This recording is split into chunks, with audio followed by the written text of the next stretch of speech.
Hi everyone, my name is John. I did my project on GNNs for predicting game outcomes. So the game I chose was the National Basketball Association. It's a very interesting time for the NBA because in the past couple of years, or maybe 5 years ago, there was a big change in terms of how um, basketball was being looked at in terms of analytics. Historically, statistics have always been very, basic accumulations. So block points, rebounds, assists.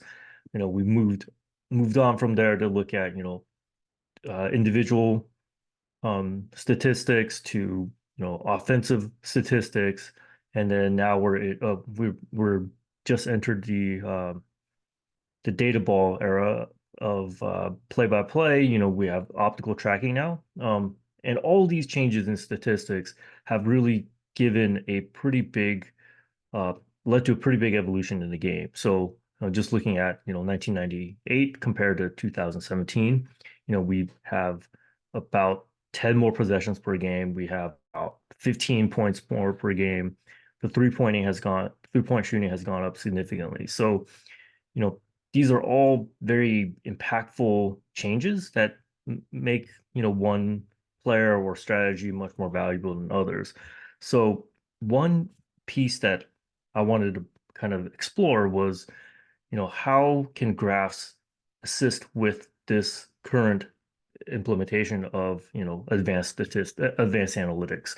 So, the schedules are inherently very complex. So, in the NBA, I think there are about 32 teams now, or no, 30 teams, and they play each other 2 to 3 to 4 times per year throughout the entire year.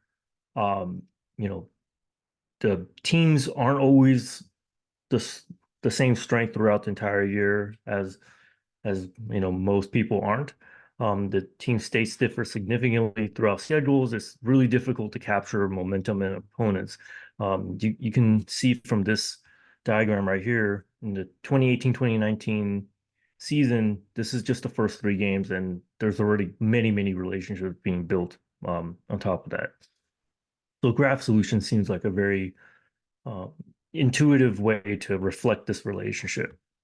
So in my project, I'm hoping to combine graphs and static features with a graph neural network to make predictions on, later down on the nodes.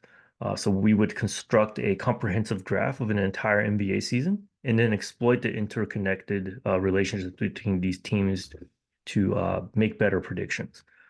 So the data set that I used was heavily borrowed from uh, Zhao K and his research back in 2023 about enhancing basketball game outcome predictions through fuse graph convolution networks and random forest algorithms. So his team used random forest algorithms to select the features that would be used to train their graph convolution network. Um, so apologies, there's a little typo. The NBA season that I focused on was 2016 to 2017. For those of you that know the NBA during that time, that was a historical year for, I believe, the Golden State Warriors in the regular seasons because they actually broke the regular season record. We'll be able to see that in some of the aggregations that we explored later down. Um, this data set is really rich. Basically, there's over 100 different statistics. The way that I chose the features was I used Sal's recommendations and then kind of went from there. So initially, Sal's research meant that um, they were looking at in-game statistics the day of. From our predictive application, I think that was not very practical for real-time forecasting. So we ended up using a accumulation of, um, if they're counting stats, we did an accumulation, and if there were averages or percentages, we would use a running average. And much like what I was saying earlier, we're looking at the Golden State Warriors. It's very clear that they were very dominant throughout this entire season, um, using cumulative rankings. Um, and the reason I used rankings instead of nominal or nominal statistics is or nominal numbers is because it just made the normalization a little bit easier. Since we're kind of looking at comparative team strengths compared to each other when we're looking at this type of scenario, um, rankings just made sense from that perspective. So the technology methodology that I deployed was, using constructing a graph and then training it on subgraphs that have um, known labels, and then ask the neural network to predict on nodes that we don't have. The idea is that, through message passing, we would be able to gain insights from neighboring nodes and their neighboring nodes to help us make better estimates of what exactly is the outcome of the game, right? So the graph construction, this is taken from, again, Zhao's research. Mine is a little bit different, but is fairly similar. So each node represents a team and their game state. So game state would be, the first game or the second game or the third game. So every single time step, all teams play at least one opponent. So from my perspective, every single day is one complete round of games. So these nodes are connected bidirectionally if they're playing against the opponents, and the nodes are connecting to the team between time steps are one directional. So that's the difference between Zhao's and mine. Um, you know, we would only propagate forward in time and not backward in time. So the code implementation utilizes a custom class called the NBA I created, which outputs a data object from the geometric data library. This is used then to train our neural network.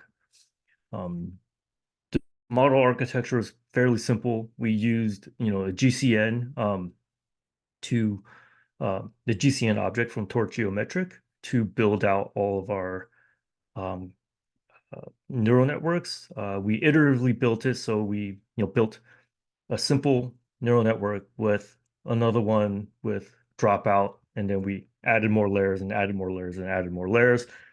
And lastly, we used the graph attention network just to see if there will make any differences. Um, the idea of adding more layers is that, if we're looking at 10-day game windows, we want to be able to capture from one node to another node some type of message passing in one pass. So a 10 layer will be able to do that, whereas a 5 layer may not be able to get all the information from very first. I also built some additional um, custom model objects that help us, navigate through this batching process because unlike typical graph neural nets, where you can kind of shuffle the nodes and then see if they train, the issue with this is if we aren't training on complete games, so meaning that there's some nodes that aren't don't have a connection to a bidirectional connection that might mess up our training somehow.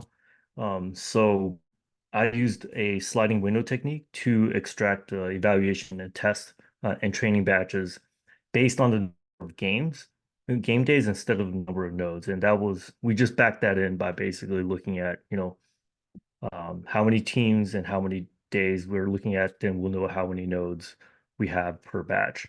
Um, Again, there's a little bit of a setup step because in order for this to work, we would have to um, sort our data frame that gets translated into this data object sequentially, so that all the game 1 days and game 2 days are grouped together. So if we take, you know, that one day, the beginning and end, it's just one day's worth of games. Um, Ultimately, I was unsuccessful in creating models that did better in predictions. The results were pretty mixed, and the reason why, as we can see, is mostly from overfitting.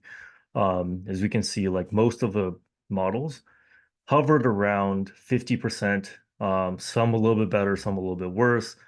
Um, and a lot of them ended up having the best model at the first or second or third epoch, the beginning epochs.